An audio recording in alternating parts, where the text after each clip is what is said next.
इसके हाथ में तो सुसाइड नोट है। क्या तुमने इसे पढ़ा है? नहीं, नीलम को इस हालत में देखकर मुझे कुछ नहीं सूझा। चिट्ठी की तरफ मेरा ध्यान भी नहीं गया। ठीक है कामिनी, तुम चिट्ठी पढ़ो। Yes sir. मैं नीलम अपने पूरे होशो हवास में अपने जीवन को खत्म कर रही हूँ।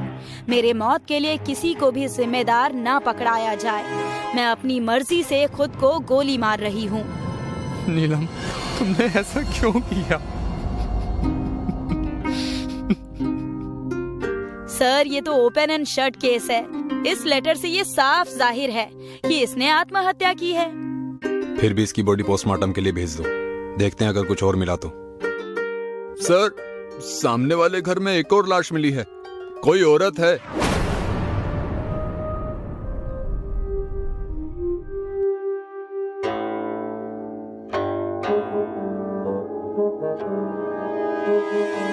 ये तो मिसेस वनीता हैं। पिछले 10 सालों से हम पड़ोसी हैं। इन्हें क्या हुआ? आज हो क्या रहा है? क्या आज सुसाइड डे है? सब लोग आत्महत्या कर रहे हैं। नहीं कामिनी, ये आत्महत्या नहीं लगती। ठीक से देखो, यहाँ ना तो मर्डर वेपन है और ना ही कोई चिट्ठी। एक काम करो, फोरेंसिक वालों को बोलो कि पूरा घर छान मारे, देखें कुछ मिलता है क्या, और इसकी भी बॉडी। हाँ सर, पोस्टमार्टम के लिए भेजती हूँ।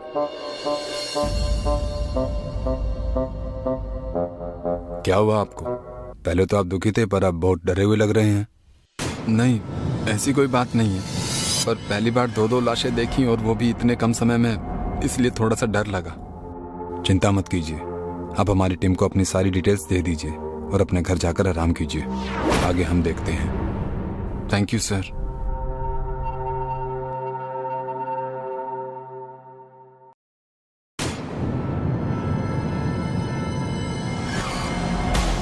सर, फॉरेंसिक टीम ने पूरा घर छान मारा, पर कोई मर्डर वेपन नहीं मिला। लगता है खूनी वनीता को गोली मारकर गन अपने साथ ही ले गया। हो सकता है। अब हमें उस खूनी को ढूंढना है।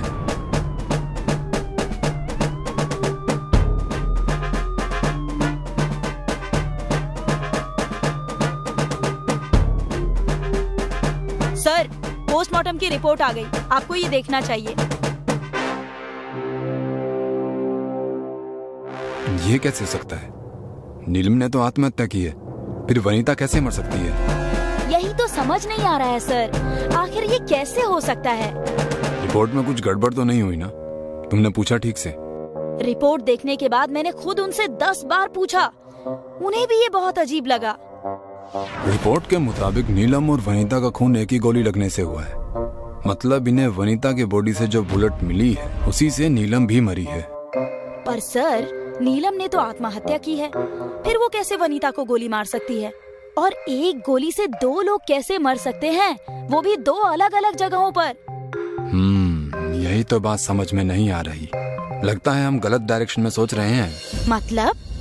क्या हो अगर नीलम ने आत्महत्या ना की हो, उसका भी किसी ने खून किया हो? किसने? वही तो पता करना है कामिनी जी।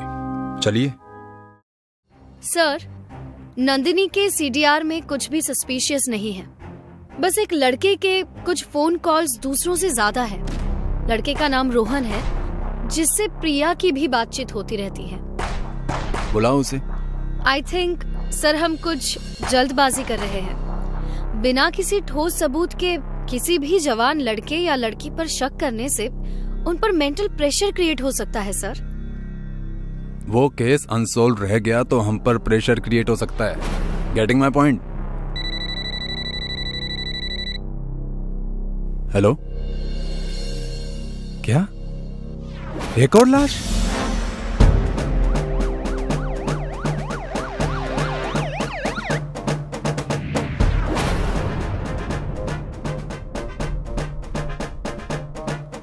सर, ये तालाब तो खूनी तालाब बनता जा रहा है, और इस लड़की की उम्र तो नंदिनी जितनी ही लग रही है। सर, कहीं ये भी जीवन हॉस्टल और एलबीएस कॉलेज से तो नहीं है? हो सकता है।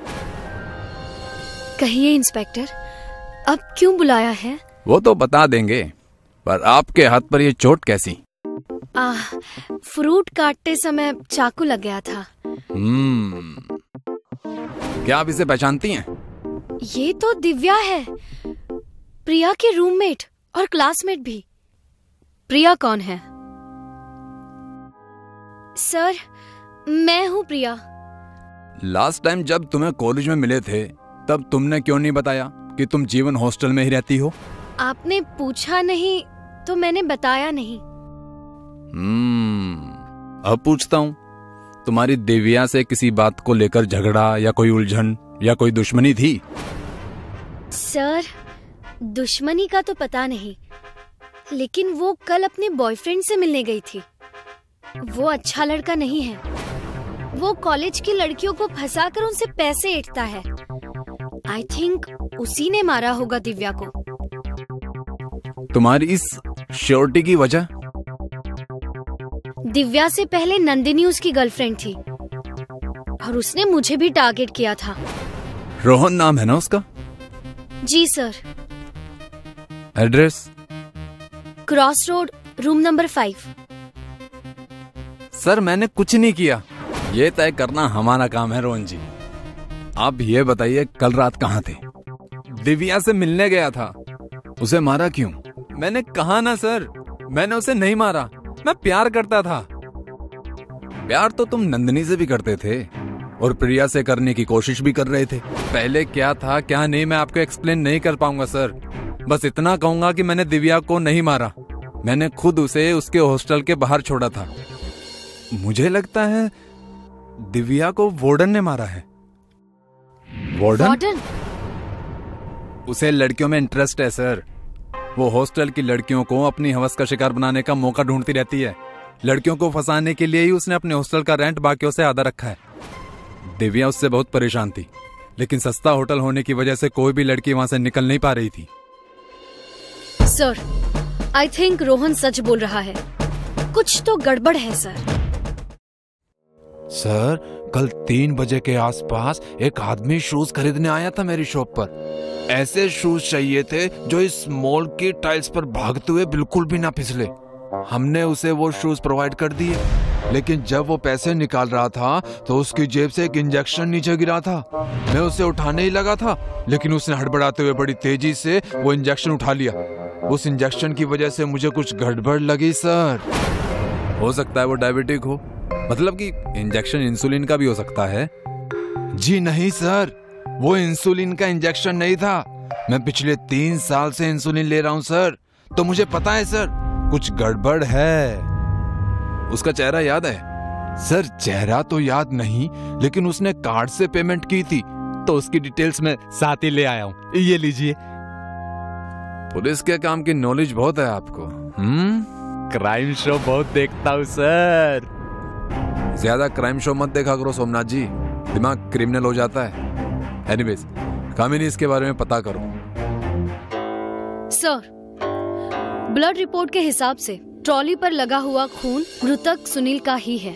जो डॉक्टर उनका पोस्टमार्टम कर रहे हैं, उनके अनुसार उन्हें कुछ इंजेक्ट करके मारा गया है।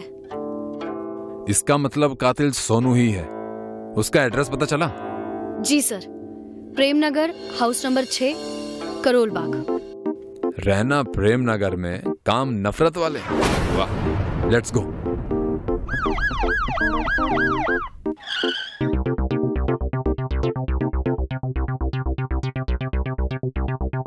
सर, घर पर तो ताला लगा हुआ है।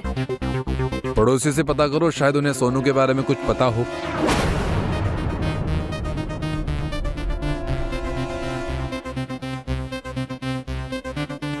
सर, पड़ोसियों से पता चला है कि सोनू पहले मेडिकल स्टोर में काम करता था। उसके बाद उसने एसपीएन मॉल में जॉब पकड़ ली। ये उसकी फोटो। सोनू की हर बात इसी तरफ इशारा कर रही है कि वही खूनी है। मेडिकल स्टोर में काम करते हुए उसे पॉइजन ड्रग की नॉलेज होगी, इसीलिए उसके हाथ में इंजेक्शन था। लेकिन क्वेश्चन ये है कि उसने मेहता को मारा क्यों? उससे उसकी दुश्मनी क्या थी? कहीं ऐसा तो नहीं कि किसी ने सोनू का कार्ड मिसयूज किया है? या एसपीएन मॉल चलो। सोमनाथ जी, क्या ये वही व्यक्ति है जिसकी जेब से इंजेक्शन गिरा था? हाँ सर, ये वही है। इसका मतलब कातिल सोनू ही है। सर ये तो गोली चलने की आवाज है। सर ये तो वही है। रुक जाओ वरना गोली मार दूंगी। सर वो तो भाग गया। भाग कर जाएगा कहाँ? क्रिमिनल को तो एक ना एक दिन पुलिस की हाथ लगना ही है। मुझे सोनू की CDR चाहिए।